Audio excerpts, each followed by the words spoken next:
Hello hi నమస్తే. ప్రస్తుతం Mahabub Nagar parliament స్థానంలో ఉన్నాం. ఇక్కడ వచ్చేసి పోల్కంపల్లి విలేజ్. ఇక్కడ ప్రధానంగా మూడు పార్టీల మధ్య అయితే హోరాహోరీ పోరైతే జరుగుతూ ఉంది. అందులో భాగంగా ఇక్కడ బీఆర్ఎస్ పార్టీ సీనియర్ నాయకులు నరసింహులు గారు ఉన్నారు. మరి తన నేతృత్వంలో ప్రచారం ఈ విధంగా సాగుతుంది. అదేవిధంగా ప్రజలు ఏమంటున్నారనే విషయం గురించి అన్న అడిగి తెలుసుకుని. అన్న నమస్తే. నమస్తే. అన్న, ప్రచారం మీరు ఎర్లీ మార్నింగ్ ప్రచారం చేస్తారు కాబట్టి ప్రచారంలో ప్రజలు ఏమంటున్నారన్న?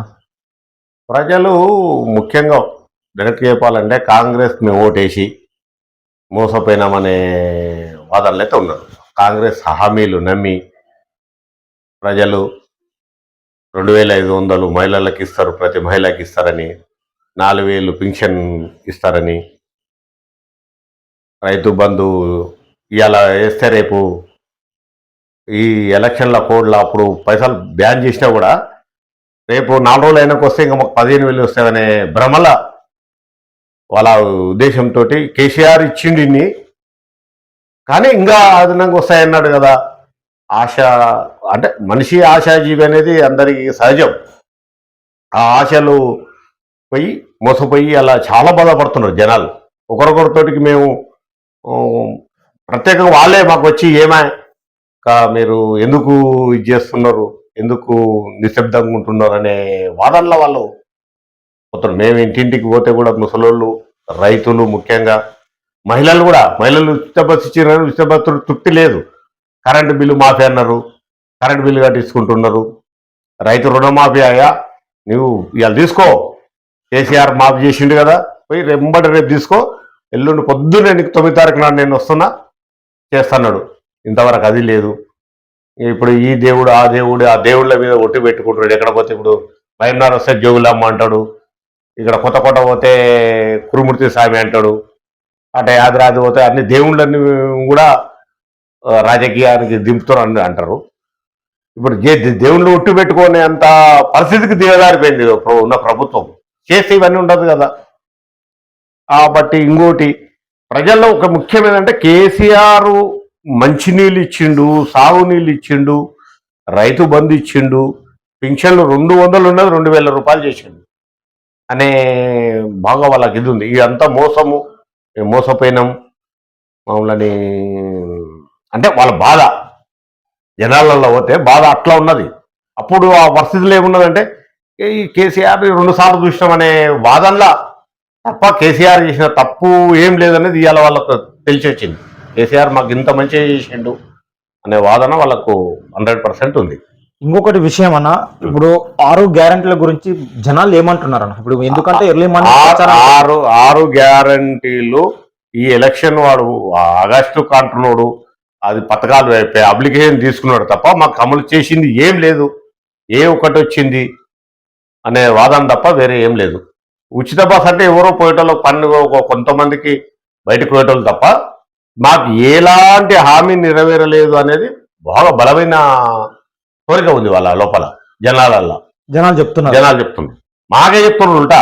మేము జనాల తొడుకుపోతే మాకే చెప్తుండ్రు, మీరు మంచిగా కష్టపడండి, ఉంది, మీకు ఎలాంటి ఇబ్బంది ఉండదు అనే వాదన జనాలలో బాగుంది. అని మనం చెప్పవలసిన అవసరం అంతా లేదు. ఇప్పుడు జనాలలో కూడా ఏమైందంటే ప్రతి మనిషి సోషల్ మీడియాలో చూస్తున్నారు, ప్రతి మనిషికి అవగాహన శక్తి పెరిగింది. ఎందుకట్లాగా ఎవరో చెప్తే ఓట్లేసే పరిస్థితి కూడా జనాలలో లేదు. వాళ్ళకు సొంతంగా తెలుసుకునే వాదన వాళ్ళ లోపల వచ్చింది. బ్రహ్మాండంగా ఉంది. వాళ్ళు బయట అన్నట్లుగా జనాలలో అయితే లేదు. ఇంకొక విషయం అన్న, బీఆర్ఎస్ పార్లమెంట్ అభ్యర్థి, మహబూబ్ నగర్ పార్లమెంట్ అభ్యర్థి ఎంత మెజార్టీతో గెలిచే అవకాశాలు కనిపిస్తున్నాయన్నా? నా అంచనా దాదాపు 1,50,000 మెజార్టీతో గెలుస్తాడని నేను. ఎలా అనుకుంటామన్నా? వాస్తవానికి ఈ పార్లమెంటు అంటే 7 నియోజకవర్గాలు చూసుకున్నట్టుగా అయితే మొత్తం కాంగ్రెస్ పార్టీ ఎమ్మెల్యేలే ఉన్నారు, బీఆర్ఎస్ పార్టీ ఎమ్మెల్యే ఒక్కరు కూడా లేరు. మరి ఏ విధంగా విజయం వస్తుంది? అవును, అప్పుడు కూడా మొత్తం బీఆర్ఎస్ ఎమ్మెల్యేలే ఉన్నారు, కాంగ్రెస్ ప్రభుత్వం వచ్చినాయి, ఇప్పుడు గెలిచిన వాళ్ళు. ఇప్పుడు కూడా అదే విధంగా ఎందుకు రాదు? జనాలలో వచ్చింది. జనాలు కేసీఆర్ పనిచేయక ఓడిపోలే, ఇక్కడ ఎమ్మెల్యేలు చేసిండు. కానీ వీళ్ళ మోసపూరిత హామీలు నమ్మి కొంచెం చిన్న ఆశపడి తప్ప వాళ్ళు పొరపాటు చేసినామని వాళ్ళు స్వచ్ఛందంగా ఒప్పుకుంటున్నారు. వాళ్ళు స్వచ్ఛందంగా ఒప్పుకుంటున్నారు, దాంట్లో ఎలాంటి ఇబ్బందులు లేకుండా ఒప్పుకుంటున్నారు వాళ్ళు. ఇంకొక విషయం అన్న, ఒకటి 7 నియోజకవర్గాలు తీసుకున్నట్టుగా అయితే ఒకటి ఆల వెంకటేశ్వర రెడ్డి గారు మాత్రమే ఒక 1000 మెజార్టీతో అత్యల్పంగా ఓడిపోయినట్టు సమాచారం. వాస్తవానికి మనకు తెలుసు. మిగతా ఏమైనా మనకు లీడ్ ఇస్తే ఒక దేవరకద్ర మాత్రమే ఇవ్వచ్చు. మరి మిగతా 6 కాన్స్టిట్యున్సీల పరిస్థితి ఏంది? నేను నా అంచనా ప్రకారం నాకున్న ఇది సర్కిల్ కానీ విధాల కొన్ని కాన్ఫరెన్స్లలో కూడా ఏ కాన్ఫరెన్స్కి తక్కువ వస్తుందనేది లేదు. నాకు 90% అన్ని కాన్ఫరెన్స్ల మెజార్టీ వస్తుందని నేను అనుకుంటున్నా. మెజార్టీ వస్తుంది. ఇప్పుడు ఇవన్నీ కొడంగల్లో కూడా సొంత కాన్ఫరెన్స్ కదా, ఆ కొడంగల్లో కూడా మెజార్టీ వస్తుంది. ఇంకొక విషయం అన్న, సీఎం రేవంత్ రెడ్డి గారు ప్రతిష్టాత్మకంగా ఈ మహబూబ్ నగర్ పార్లమెంటు స్థానం తీసుకున్నాడు అని అనుకోవచ్చా మనం? తీసుకోవచ్చు, ఒక సీఎం కాబట్టి నా జిల్లా నేను సొంతం అనేది ఉంటుంది. కానీ జనాలు ఆ విధంగా లేరు. అంటే జనాలు అనే దాంట్లో ఎప్పుడుందంటే ఎవరు ఏమన్నా కానీ మేము మోసపోయినామనే బాధలో ఉన్నారు వాళ్ళు. ఇప్పుడు రేవంత్ రెడ్డి గారు ఇక్కడ అంటే యాక్చువల్గా చెప్పాలంటే ఈ పార్లమెంటు స్థానానికి చాలా సార్లు రావడం జరిగింది, ఒక 10 సార్లు రావడం జరిగింది. అంటే అన్ని సార్లు రావడానికి గల కారణం లేదు, అంటే ఓడిపోతామన్న భయంతో అంతే అంటారా? అంత గొప్ప వేరేం లేదు. నా జిల్లాలో నేను ఓడిపోతే నాకు రేపు నా సీటు కూడా ఉంటుందో లేదో అనే భయం పుట్టింది. ప్రజెంట్ నిన్న మొన్న చూసుకున్నట్టే కొత్తకోటలో మీటింగ్ పెట్టాడు రేవంత్ రెడ్డి గారు. అక్కడ ఏం చెప్పాడంటే కురుమూర్తి స్వామి సాక్షిగా నేను ఆగస్టు 15 లోపల నేను రుణమాఫీ చేస్తాను అని. అసలు ఒట్టు వేయాల్సిన అవసరం ఏమొచ్చిందన్న? ప్రజలు నమ్మకం ఉంటే, ప్రజలు చేసేటట్లుంటే దేవుని ఒట్టు ఎప్పుడు పెట్టుకుంటాం? ఇప్పుడు మాట తప్పినప్పుడే కదా, మాట తప్పినప్పుడే దేవుణ్ణి ఆశిస్తాం. తల్లి తండ్రి గురువు దైవం అంటారు. మాట ఎప్పుడైతే తప్పవయ్యా నా మాట పోయింది, నేను ఈ మాట చెప్తున్నా, మళ్ళీ దేవునితో పెట్టుకుంటున్నా అని నమ్మగలదు కానీ నువ్వు దేవునితో పెట్టుకొని అంత పరిస్థితి నీవు ఎందుకు తెచ్చుకున్నావు? అదే రోజు ఆఫ్ చేస్తే ఈ దేవుడు పెట్టుకోవాల్సిన అవసరం లేదు కదా. జనాలు ఆటోమేటిక్ గా నీవు అరే ఇచ్చిన హామీలు నెరవేర్చిండు, కనీసం సగం అన్నా నీవు రైతు బంధు ఎలాంటికి వేయలేక నేను 9 తారీఖు వరకు కంప్లీట్ చేస్తా అంటున్నావు. రైతు బంధుదారులు ఏమంటున్నారు అన్న? రైతు బంధాలు నెత్తి కొట్టుకుంటున్నారు. ఇవాళ పంట కోసిండ్రు, అమ్ముకున్నారు. పంట అమ్ముకొని కూడా ప్రైవేటుగా 1600-1800 రూపాయలకు అమ్ముకుంటున్నారు. జోకానికి ఆడ మా సింగళూరులో పెద్ద ఫేమస్ ఇక్కడ మా దగ్గర. ఆ సింగళూరులో కూడా నేను అనుకుంటా ఒక 5-10 లారీ ఇట్లా పోయి ఉంటాయి, అంతకు తప్ప ఎక్కువ లేదు. ఇంకొక విషయం అన్న, ఇక్కడ మహబూబ్ నగర్ పార్లమెంటు స్థానం ఎవరి మధ్య పోటీ ఉండబోతుంది? బీజేపీ మధ్య, బీఆర్ఎస్ మధ్య ఉంటుంది. కాంగ్రెస్ అయితే లేదు. కాంగ్రెస్ అయితే లేదు. ఈవని చెప్తున్నా కదా, కొడంగల్లోనే మెజార్టీ వస్తుంది. కొడంగల్లోనే కాంగ్రెస్ 3rd ప్లేస్ ఉంటుంది. కొడంగల్లో కూడా అంత కాన్ఫిడెన్స్ ఎలా చెప్తున్నావు అన్న? జనాల దగ్గర పోతున్నాం కాబట్టి తెలుసు, జనాలు చెప్పేదాన్ని బట్టి చెప్తున్నాం. జనాలు చెప్పేదాన్ని. ఇప్పుడు నెక్స్ట్ లోకల్ బాడీ ఎలక్షన్స్ వస్తున్నాయన్నా, మరి లోకల్ బాడీ ఎలక్షన్స్ లో నరసింహులు గారు కంటెస్టెంట్ చేసే అవకాశాలు ఉన్నాయా? అంటే పార్టీ కార్యకర్తలు వాళ్ళందరి అభిప్రాయాల మేరకు పార్టీ, ఇప్పుడు ఉదాహరణకు పార్టీ ఆదేశిస్తే మీరు బరిలో ఉండబోతున్నారా? పార్టీ ఆదేశిస్తే 100% ఉంటాం. ఎందుకున్నాం? బరిలో కంపల్సరీ దిగుతాం. అంతే. పార్టీ ఆదేశానికి దేనికైనా రెడీ. బీఆర్ఎస్ పార్టీ నుంచే దిగుతారా, కాంగ్రెస్ పార్టీ నుంచి దిగుతారా? 100% బీఆర్ఎస్ పార్టీ నుంచే దిగుతాం. ఎందుకంటే కనువాలు మార్చినంత ఈజీగా పార్టీలు అయితే మారుస్తున్నారు. మరి మీరు బీఆర్ఎస్ పార్టీలనే ఉంటారా, లేక కాంగ్రెస్ బీజేపీ పార్టీ ఏమైనా చూస్తారా? అక్కడ 100% ఈ జీవితం ఉన్నన్ని దినాలు బీఆర్ఎస్ పార్టీలో ఉంటాం. బీఆర్ఎస్ ఏం తక్కువ చేసిందని వేరే పార్టీకి పోవాలి. ఎందుకు పోవాలి? జనాలకు తక్కువ చేసిందే లేక ప్రజలకు తక్కువ చేసిందే? ఎవరికి తక్కువ చేసింది చెప్పండి. అన్ని ఎన్ని చేయాలో అన్ని ఎక్కువ చేసింది, తక్కువ అయితే చేయలే. నువ్వు ఏ పథకంలో ఇప్పుడు కళ్యాణ లక్ష్మి ప్రతి ఒక రాజకీయాలకు అతీతంగా ఇప్పించాం. ఇక్కడ ఎల్ఓసీలు రాజకీయాలకు అతీతంగా ఇప్పించినాం. రైతు బంధు సరే మన ఆధీనంలో లేకున్నా గవర్నమెంట్ అందరికి ఇచ్చింది. మంచి ఒక ఎకరా పొలం, ఒక కుంట పొలం ఉన్న వ్యక్తి చనిపోతే 5 లక్షల రూపాయలు ఇన్సూరెన్స్ చేసింది. మాకు నీళ్లు తెచ్చింది. ఇప్పుడు పెద్ద మాకు కరువైన ప్రాజెక్టు, మాకు పెద్ద ఇక్కడ ఒక ఇది ఆ కరువైన ప్రాజెక్టు ఇప్పటికి బాధపడుతున్నారు రైతులు.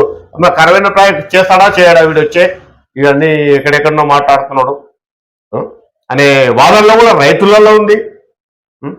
కరెంటు 24 గంటలు కరెంట్ ఇచ్చిండు, ఏం తక్కువ చేసిందని మారాలి పార్టీ. ఇంకొక విషయం అన్న, మీకు ఈ కాంగ్రెస్ ప్రభుత్వం వచ్చి 100 రోజులైతే అవుతుంది, అందుట్లో మీకు ఏమైనా కాల్స్ వచ్చాయా మా పార్టీలకు రా అని? మస్తు వచ్చినాయి ఆల్రెడీ మీకు వచ్చినాయి, మస్తు మాట అడిగిండ్రు. ఓకే, చాలా సార్లు అడిగిండ్రు, మీకెందుకు మీరు రాండ్రి, మీరు పనిచేసేటోళ్ళు కట్టుబడి ఉంటారు పార్టీకి, రాండ్రి అంటే మేము రాము భయ్, మాకు అవసరం లేదు, మేము బీఆర్ఎస్లోనే ఉంటాం, బీఆర్ఎస్ ఏం తక్కువ చేసిందని మేము మీతోటికి రావాలి, మాకు అవసరమే లేదు, ఈ 5 ఏళ్ళు అంతే కదా, అవుతా అంతకంటే ఎక్కువ లేదు కదా, మీరు ఆ పార్టీలోనే ఉంటాం, ఆ పార్టీ చాలు మాకు. కేసీఆర్ ఒకటే మాట చెప్తున్నాడు, అది 1 సంవత్సరమా 2 సంవత్సరాలు లేదు, ఈ ప్రభుత్వం అయితే పడిపోతుందని అయితే కేసీఆర్ గారు అయితే పదే చెప్తున్నాడు. ప్రభుత్వం పడిపోతుందంటే ఇప్పుడు వాళ్ళ దాంట్లో వాళ్ళు రకరకాల తిమింగలాలు ఉన్నాయి, అది ఏ తిమ్మింగలు ఎక్కడ కూర్చో తెలియదు. ఆ తిమ్మింగలాలకు గాలం వేసిండు కేసీఆర్ అనేది అయితే బయట వదిలిన టాకు. కేసీఆర్ కూడా అదే మాట TV9 లో ప్రస్తావించిండు. ఇప్పుడు ఎవరైనా నేను వాళ్ళు వస్తా అంటే ఎవరైనా కాదంటారా? టైం బై ఎందుకు? ఇప్పుడు ఒక లెక్క ఏంటంటే బదలాం కావాలంటే వాళ్ళు 5 ఏళ్ళు పరిపాలిస్తేనే ఇంకా చాలా బదలాంలు అవుతుంది. ఇప్పుడు ఈ 5 నెలలనే 6 గ్యారెంటీల కంటే ఎక్కువ బదలాం అయింది. అంతకంటే ఎక్కువ ఏమవుతుంది? ఇవాళ ప్రజలకు పోతే వాళ్ళు ఏడుస్తున్నారు కొంతమంది, దేవుని లాంటి కేసీఆర్ మేము పోగొట్టుకున్నాం, మాకు బుద్ధి వచ్చింది, మేము మళ్ళీ ఇలాంటి తప్పు చెయ్యము అనే వాదన వాళ్ళ నోటుకుంటేనే మేము వింటున్నాం, జనాల నోటుకుంటేనే వింటున్నాం. అంటే ఎర్లీ మార్నింగ్ పోయేటప్పుడు మీకు ఆల్రెడీ ఇన్ఫర్మేషన్ వస్తుంది. పోతాం జనాలతో పోతే మాట్లాడితే వాళ్ళే చెప్తారు. మేము ఏం పోయి సాల్ ఏమమ్మా ఏమొచ్చి ఎట్లుంది మీ మార్పు కోరిండ్రు కదా, ఏ విధంగా అంటే మేము తప్పు చేసామని మేము తప్పు చేసినాం అని వాళ్ళే స్వచ్ఛందంగా చెప్తున్నారు. ప్రతి సర్వే చూసుకున్నట్టుగా అయితే అటు ఇటు వచ్చింది, కానీ దేవరకద్ర మాత్రం బీఆర్ఎస్ పార్టీకి అనుకూలంగా వచ్చింది.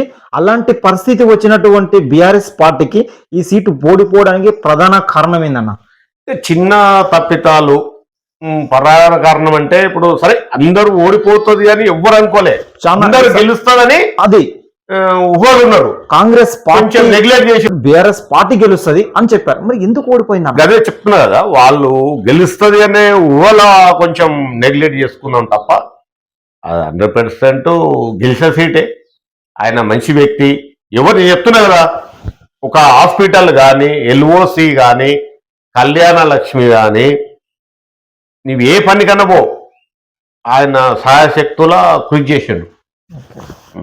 ఎవరు ఈ పార్టీ అనే చూడలే వ్యక్తి రాని అవి రైతు మన వస్తే కూడా వాళ్ళ ఇంటికి ఇచ్చి వచ్చిన దినాలు ఉన్నాయి. అంటే తన మంచితనమే తనను ఊడగొట్టింది అనుకోవచ్చా? మంచితనం అనేది కాదు, కానీ కాకపోతే గెలుస్తాము అనే ఇదిలో కొంచెం అంటే ఇంత కష్టపడాల్సిన అవసరం లేదు, ఎందుకు ఆటోమేటిక్ మేము గెలుస్తున్నామనే కొంచెం నెగ్లెక్షన్ తప్ప వేరే ఏం లేదు. అది కార్యకర్తలదే కొంచెం తప్ప వేరే ఏం లేదు. అంటే అందరూ సమీక్షగా కాకుండా చిన్న చిన్న సమస్యలు పెట్టుకున్నా గెలుస్తారు అనే ఆలోచన తప్ప వేరే ఏం లేదు. అలా పోల్కంపల్లి బీఆర్ఎస్ పార్టీ సీనియర్ నాయకులు నరసింహులు గారు అయితే ఖరాఖండిగా అయితే చెప్తా ఉన్నారు, కంపల్సరిగా బీఆర్ఎస్ పార్టీ పార్లమెంటు స్థానం కైవసం చేసుకోబోతుంది, 1,00,000 మెజార్టీ తోటి మా అభ్యర్థి అయితే గెలవబోతున్నాడు.